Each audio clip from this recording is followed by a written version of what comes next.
In June, the kids and I loaded the minivan with our fishing rods, camping gear, and our Water Master Bruin and headed off to float the John Day River.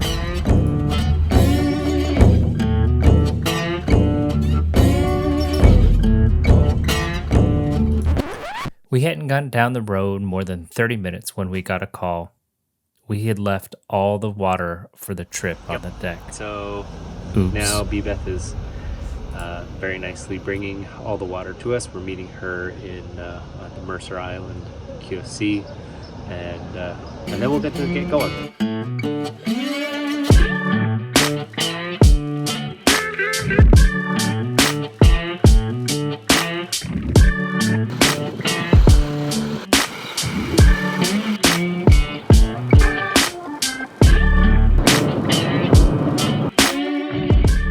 Well, we made it to Service Creek, setting up the Exped City.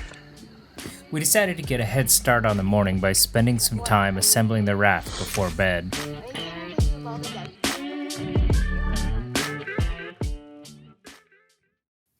The next morning, we finished setting up the raft, loaded it with our gear, and set off for our 5-day camping trip. What time is it? I think it's like about 10 o'clock. Mm-hmm. And we're Leaving Service Creek Campground. The John Day River is renowned as a smallmouth fishery, and I was excited to have some fun, easy fishing the kids could enjoy during our floats. Earlier that week, the river had bumped up due to rain, and the extra cold water seemed to put the fish off.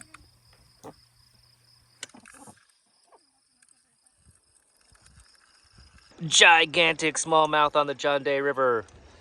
Somewhere in there's a fish. All right.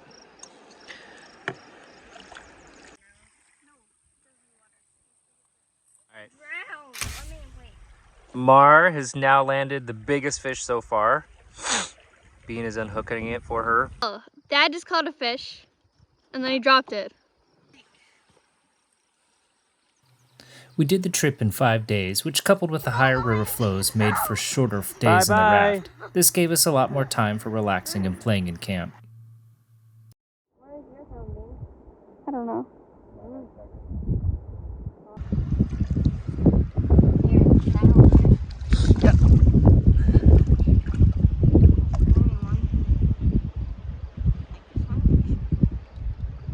Nice. Okay, hold on a second. And more time for pre-dinner naps.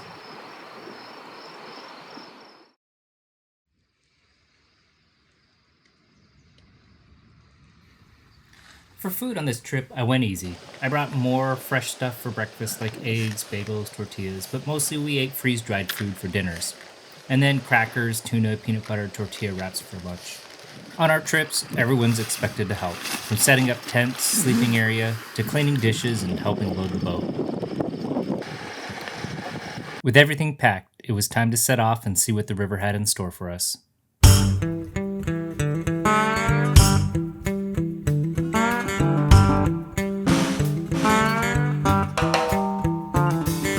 Peekaboo moon in Arapica Bay. Sun goes down on a perfect day. Lazy river running by Beaver Hole. Six-pack living with a fishing pole. Arapica Bay. Bet your bottom dollar I'll be back someday. With temperatures in the mid-80s, the kids spent a lot of time swimming along the raft. The water was quite chilly, so they only lasted so long.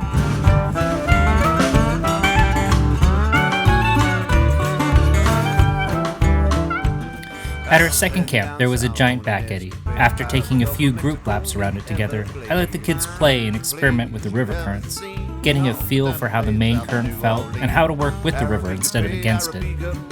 Bet your bottom dollar I'll be back someday.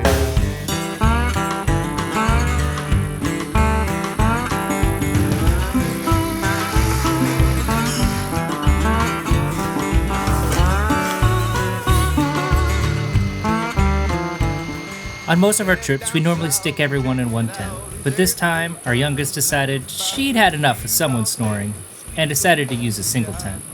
This allowed me to take one of my favorite two-person tents, the Exped Outer Space 2, which has a huge vestibule. Six-pack living with a fishing pole. Arapica Bay, bet your bottom dollar I'll be back someday.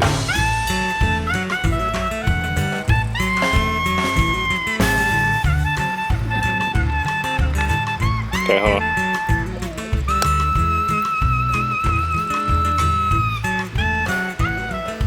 Walked into the old general store. That evening after dinner, we did a little fishing. And then we followed a trail out of camp up into the hills for a little hike. Just all around you. That looks like an a-hole. You're gonna step on a snake.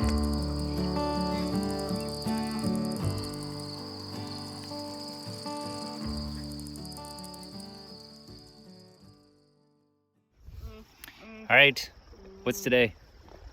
Today is Today's Thursday.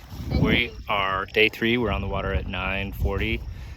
There's already an upstream wind, so I predict that we will do a lot of extra rowing to get through today. Today is also the day that we get to go through the biggest rapid. So that should be a class 2 plus.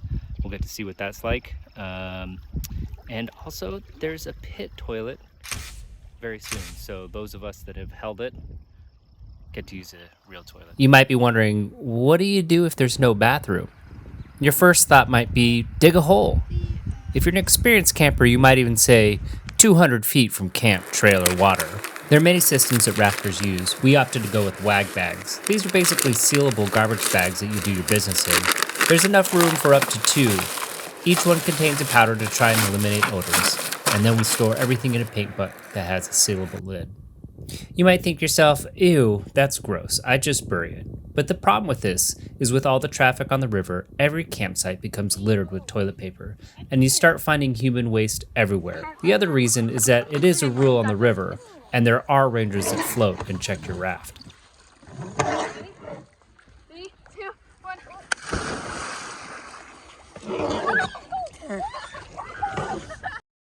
The only rapid of note on this stretch was the Burnt Ranch Rapids. The map said it could be anywhere from a Class 2 to a Class 3. Prepared for a wet ride, we battened down the hatches and took it on. It ended up just being a Class 2, and not even a very splashy Class 2. Still, it was a nice break from the more gentle stretches.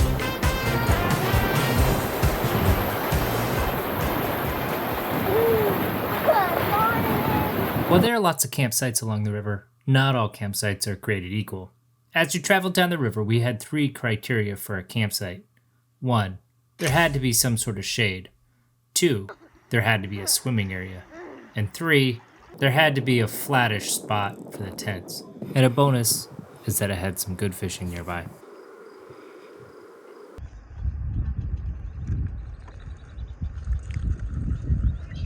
Sunset's pretty.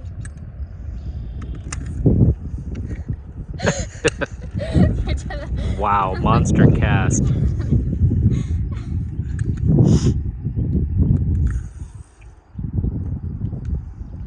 That's a little better.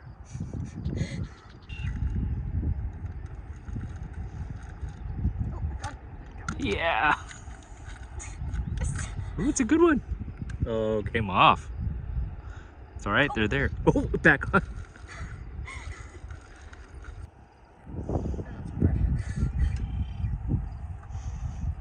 Nice. Oh. Nice. Okay. First bass caught on the fly for Sabina.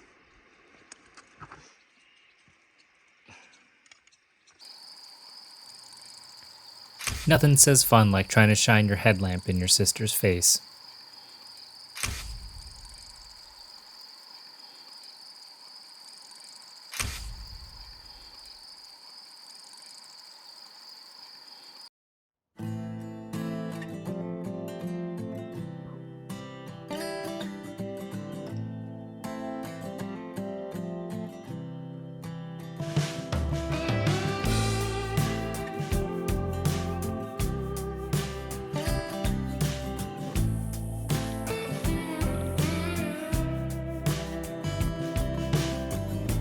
What are you gonna do with all this free? As each day progressed, we began to find that rhythm, loading and unloading, setting up and breaking down. You gonna do Each day we marveled at the wildlife, the unfolding landscape, the basalt formations, the new twists and turns of the river. The raft became a second home. The kids knew their space, how they liked to arrange it, and how to be comfortable for the day. It became part playground and part couch. Now just yourself remains. Look in my eyes, there's no need to explain. You'll never wear those chains again. What are you gonna do with all this freedom?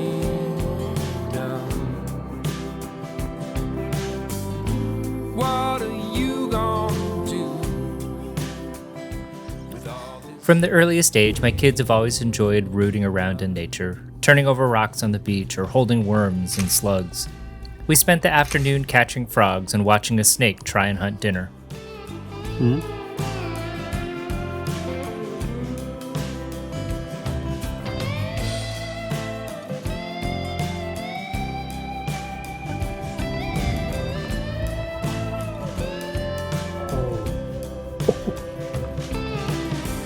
Just the silence says so much. If you can't trust your heart, who can you trust? Take your time.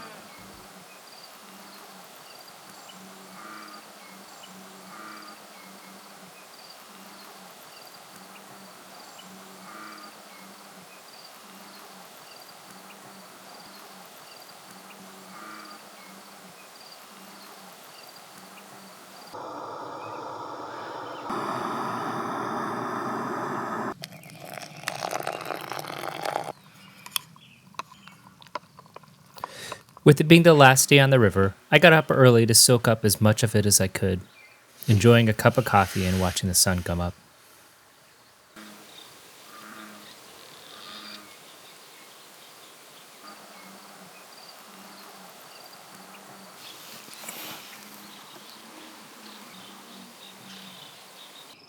Time to get up.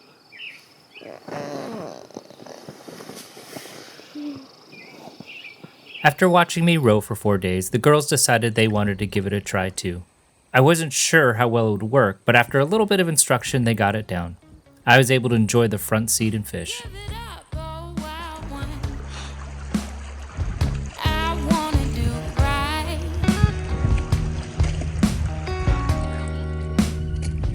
Lauren's got a soundtrack.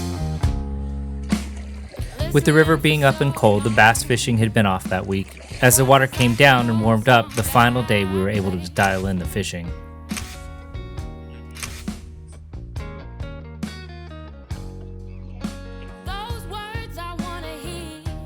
With my soul full after spending a week with the kids, we packed up.